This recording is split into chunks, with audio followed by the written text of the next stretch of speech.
AI, artificial intelligence, సాంకేతికత అనేది సాధారణంగా మానవ మేధస్సు అవసరమయ్యే పనులను చేయగల కంప్యూటర్ సిస్టంల అభివృద్ధిని సూచిస్తుంది.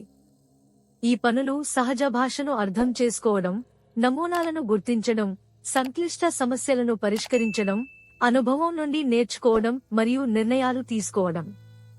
ఏఐ సాంకేతికతను విస్తృతంగా క్రింది ప్రాంతాలుగా వర్గీకరించవచ్చు. 1. మెషిన్ లెర్నింగ్ (ML) యొక్క ఉపసమితి. ఇది కంప్యూటర్లు డేటా ఆధారంగా నేర్చుకునేందుకు మరియు నిర్ణయాలు తీసుకోవడానికి అనుమతించే అల్గారిథంలను అభివృద్ధి చేయడంపై దృష్టి పెడుతుంది.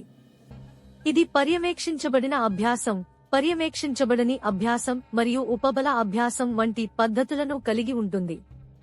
2.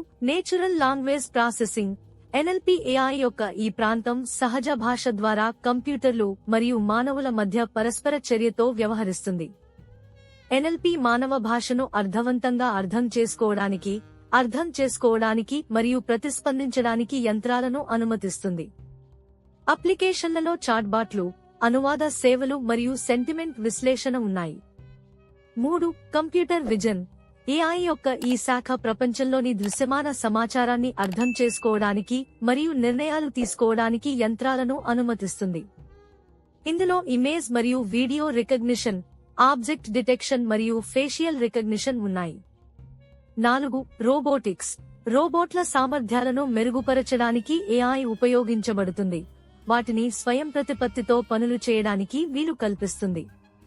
ఇది తయారీలో సాధారణ పునరావృత పనుల నుండి ఊహించలేని వాతావరణంలో సంక్లిష్ట కార్యకలాపాల వరకు ఏదైనా కలిగి ఉంటుంది. 5. నిపుణుల వ్యవస్థలు.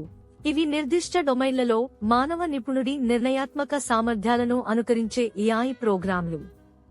అవి వైద్య నిర్ధారణ, ఆర్థిక సేవలు మరియు ఇంజనీరింగ్ వంటి రంగాలలో ఉపయోగించబడతాయి. 6. Deep learning. మెషిన్ లెర్నింగ్ యొక్క ఉపసమితి. డీప్ లెర్నింగ్ అనేది అనేక లేయర్లతో కూడిన న్యూరల్ నెట్వర్క్లను కలిగి ఉంటుంది, అందుకే డీప్. ఇది స్పీచ్ రికగ్నిషన్, ఇమేజ్ క్లాసిఫికేషన్ మరియు గేమ్ ప్లేయింగ్ వంటి అంశాలలో ప్రత్యేకంగా ప్రభావవంతంగా ఉంటుంది. 7. స్వయంప్రతిపత్త వ్యవస్థలు. స్వీయ డ్రైవింగ్ కార్లు మరియు డ్రోన్ల వంటి స్వతంత్రంగా పనిచేయగల సిస్టంల అభివృద్ధిని AI అనుమతిస్తుంది.